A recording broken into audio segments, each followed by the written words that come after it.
எல்லாரும் வரிசையில வாங்க சார். வணக்கம் சார், என் பையனுக்கு ஃபர்ஸ்ட் ஸ்டாண்டர்ட்ல அட்மிஷன் போடணும். அட்மிஷன் எல்லாம் கிடைக்காது சார். அங்க பாருங்க கூட்டத்தை. சார் இது கவர்மெண்ட் ஸ்கூல் தானே, கிடைக்காதுன்னு சொல்றீங்க?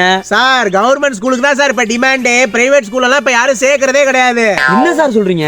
அட ஆமா சார், இங்க இருங்க. இப்பெல்லாம் பிரைவேட் ஸ்கூல்ல ஃபர்ஸ்ட் ஸ்டாண்டர்டுக்கு 60,000 ரூபாய் கேக்குறாங்க சார். அதுவே 10th ஸ்டாண்டர்ட்னா 5 லட்சம் வரைக்கும் கேக்குறாங்க. 5 லட்சமா? ஆமா சார், உங்க காலகட்டத்துல உங்களை காலேஜ் படிக்க வைக்கிறதுக்காக உங்க அப்பா அம்மா வீட்டையே நிலத்தையே வித்திருப்பாங்கல்ல. ஆமா சார். ஆனா இப்ப நீங்க உங்க புள்ளைய ஸ்கூல் படிக்க வைக்கிறதுக்கே வீட்டையும் நிலத்தையும் விற்க வேண்டிய சூழ்நிலை. அதனாலதான் எல்லாரும் கவர்மெண்ட் ஸ்கூல் தேடி வந்துட்டாங்களா? ஆமா சார், இங்க இருங்க. பிரைவேட் ஸ்கூல்ல படிக்க வைக்கிறதா கௌரவம். அப்பதான் தான் புள்ள உருப்பிடுவாங்கறதெல்லாம் 2030 முடிஞ்சு போயிட்டு. இப்படி எல்லாம் நடக்கணும்னு தெரிஞ்சிருந்தா எங்க ஊர் கவர்மெண்ட் ஸ்கூல்ல மூடவே விட்டுருக்க மாட்டோம் சார். எதுக்கியா மூடுனாங்க? நாங்க எல்லாரும் பிரைவேட் ஸ்கூல்ல சேர்த்தோமா, இங்க ஆளு இல்லன்னு மூடிட்டாங்க. மூடிட்டாங்களா?